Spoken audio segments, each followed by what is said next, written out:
On va commencer. Bonjour à toutes, bonjour à tous. Merci d'être présents pour la cérémonie. Comme l'année dernière, la cérémonie est un peu à huis clos du fait des conditions sanitaires. Bien devant la bouche le micro, sinon il ne sert à rien. Là vous m'entendez? Oui. Voilà. Donc du coup on est sur une cérémonie un peu retraite du fait des conditions sanitaires, mais merci à toutes et à tous d'être là. Membres du conseil municipal, les fonctionnaires et quelques habitants qui nous ont rejoints. Et je vais laisser donc la parole à Jeff qui va nous lire maintenant la lecture du message des anciens combattants. Voici donc le message de l'Union française des associations de combattants et victimes de guerre. Le 8 mai 1945, jour de la victoire, la France était présente aux côtés de ses alliés pour participer à la signature de l'acte qui consacrait solennellement la capitulation sans condition de l'Allemagne nazie. En ce 76e anniversaire de cette victoire, qui marqua la fin de la guerre en Europe, rendons hommage à tous les soldats alliés et français de la métropole, des territoires d'outre-mer, aux volontaires de la résistance, à tous ceux qui sur terre, sur mer et dans les airs unirent leurs forces pour vaincre le fascisme et le nazisme. Tous les êtres humains disparus, tués sur les champs de bataille, exterminés dans les camps de concentration, massacrés, torturés, fusillés pour actes de résistance, morts en captivité ou écrasés sous les bombardements, méritent notre respect et la fidélité de notre souvenir. Aujourd'hui, le fanatisme religieux, le terrorisme, le réveil des nationalismes menacent la paix, la sécurité des peuples, la liberté et les droits de l'homme. Aussi, fidèle au souvenir de celles et de ceux qui ont sacrifié leur vie pour un monde sans guerre et sans haine, l'Union française des associations de combattants et de victimes de guerre, l'UFAC, appelle tous nos citoyens à poursuivre le combat en faveur de la solidarité et de la paix. Vive la République, vive la France. Voici le témoignage de Simone Veil sur la déportation, extrait de son autobiographie intitulée Une vie, publiée en 2007 aux éditions Stock. Cet extrait est tiré du chapitre La Noce. Le 13 avril, nous avons été embarqués à 5 h du matin pour une nouvelle étape dans cette descente aux enfers qui semblait sans fin. Les autobus nous ont conduits à la gare de Bobigny, où l'on nous a fait monter dans des wagons à bestiaux formant un convoi aussitôt parti vers l'est. Comme il ne faisait ni trop froid ni trop chaud, le cauchemar n'a pas tourné au drame, et dans le wagon où nous nous trouvions, toutes les trois, personne n'est mort au cours du voyage. Nous étions cependant effroyablement serrés. Une soixantaine d'hommes, de femmes, d'enfants, de personnes âgées, mais pas de malades. Tout le monde se poussait pour gagner un peu de place. Il fallait se relayer pour s'asseoir ou s'allonger un peu. Il n'y avait pas de soldats au-dessus des wagons. La surveillance du convoi était seulement assurée par des SS dans chaque gare où ils s'arrêtaient. Ils longeaient alors les wagons pour prévenir que si quelqu'un tentait de s'évader, tous les occupants du wagon seraient fusillés. Notre soumission donne la mesure de notre ignorance. Si nous avions pu imaginer ce qui nous attendait, nous aurions supplié les jeunes de prendre tous les risques pour sauter du train. Tout était préférable à ce que nous allions subir. Le voyage a duré 2 jours et demi, du 13 avril à l'aube au 15 au soir, à Auschwitz-Birkenau. C'est une des dates que je n'oublierai jamais avec celle du 18 janvier 1945, jour où nous avons quitté Auschwitz, et celle du retour en France, le 23 mai 1945. Elles constituent les points de repère de ma vie. Je peux oublier beaucoup de choses, mais pas ces dates. Elles demeurent attachées à mon être le plus profond, comme le tatouage du numéro 78 651 sur la peau de mon bras gauche. À tout jamais, elles sont les traces indélébiles de ce que j'ai vécu.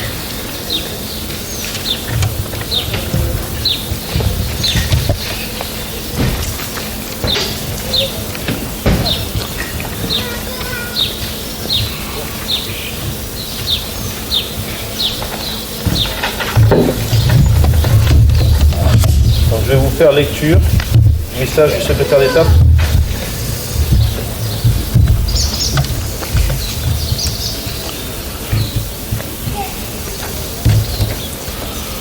Par 2 fois, l'Allemagne a signé sa capitulation sans condition. Pour l'Europe, la délivrance est là. La guerre est finie. Enfin, après tant de souffrances et de désolation, après tant d'espérance et de lutte acharnée. Même les épreuves les plus douloureuses ont une fin. Même les tempêtes les plus dévastatrices s'achèvent. Une joie bouleversée emplit les cœurs. Des drapeaux ornent les fenêtres. Les embrassades se noient dans la liesse populaire. Derrière les larmes de joie, celles de la peine affleurent. Personne n'oublie les villes ruinées, les vies dévastées. Personne n'oublie que l'humanité a payé le plus lourd tribut de son histoire. Notre monde en fut à jamais changé. La Seconde Guerre mondiale est une rupture pour notre civilisation qui se sait encore davantage fragile et mortelle. 76 ans plus tard, reliés par notre mémoire commune et épris de la même reconnaissance, nous nous unissons par la pensée et par notre hommage pour saluer le souvenir de celles et ceux qui ont combattu et abattu le fléau nazi. Pour notre pays, rien ne fut simple. Ce combat prit de nombreux visages et la victoire mille chemins.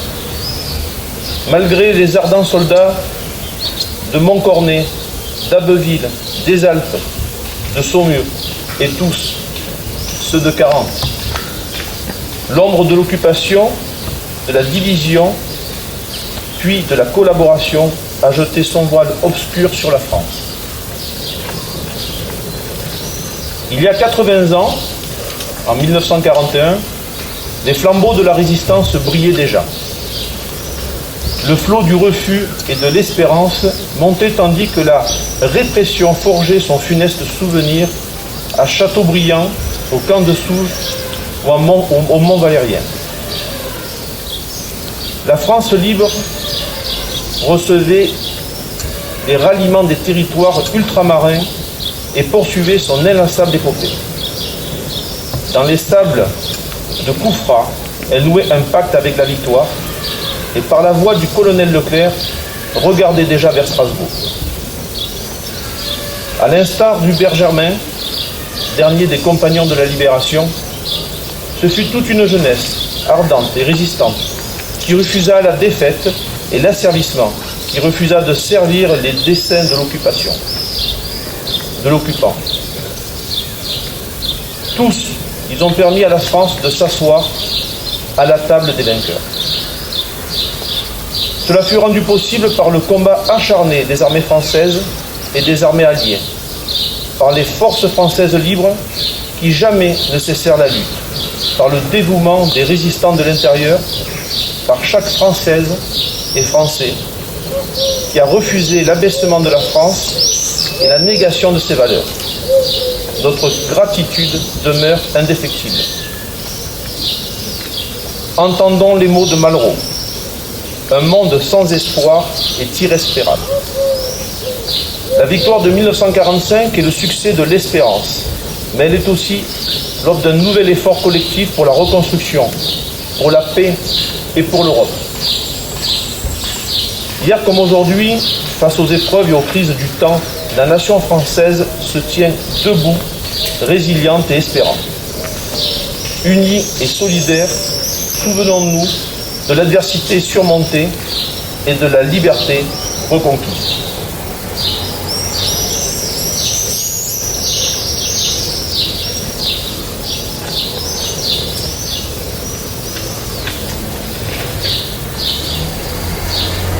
Je vais maintenant faire l'appel aux morts.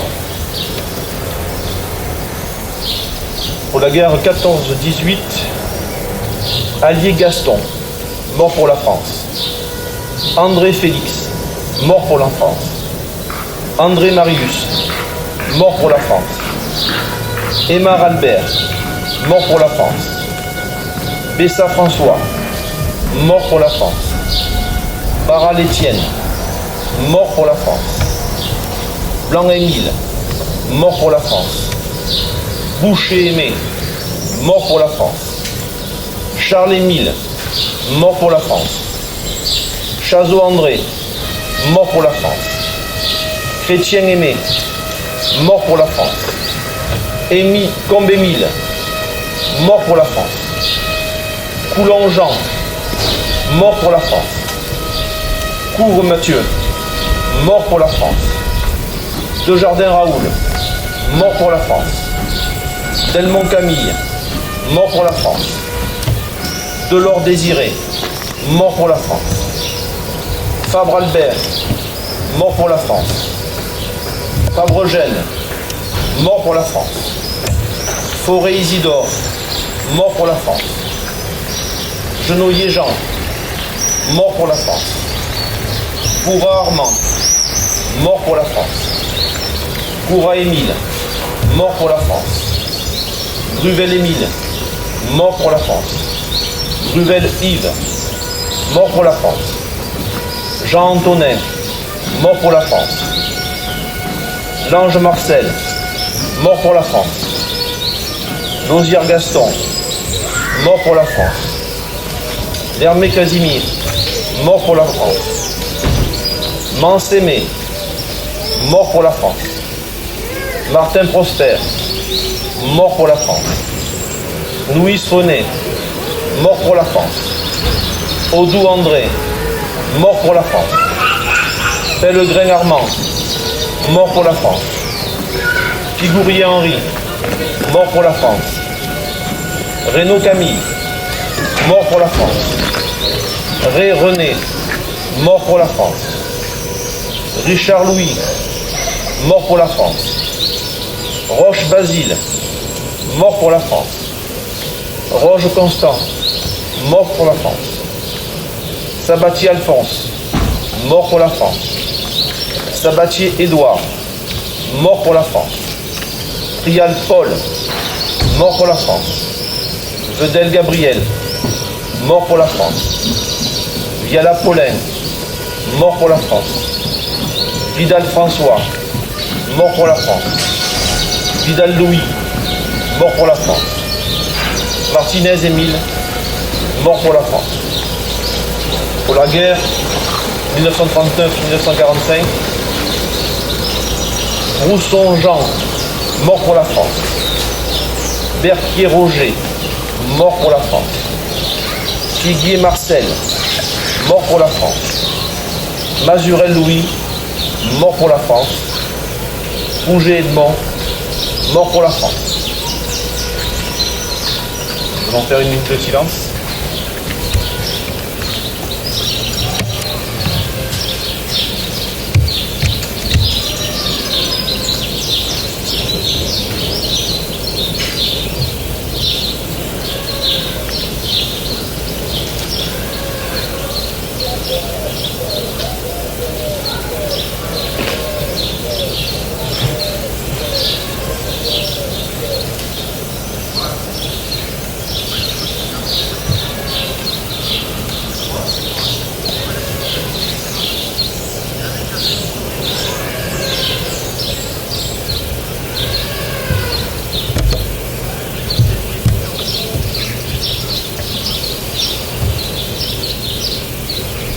Merci.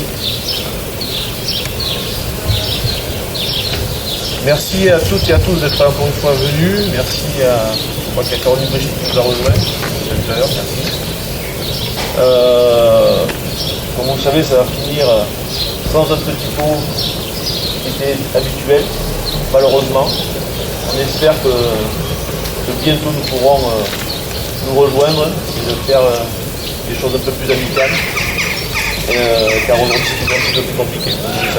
Merci encore à toutes et à tous, et puis merci surtout à Séraphin. Séraphin, bien. C'est important la jeunesse, c'est l'avenir, il est là. Et ça c'est super parce que c'est toujours un peu émouvant de voir ces jeunes qui s'intéressent finalement à notre histoire, et bravo. Bravo à toi, et bravo, et puis représente tout ce qu'il y a de bon dans notre jeunesse et dans ce qu'on a été aussi. Parce que dans notre jeunesse, petit à petit, c'est comme ça. Merci à vous tous.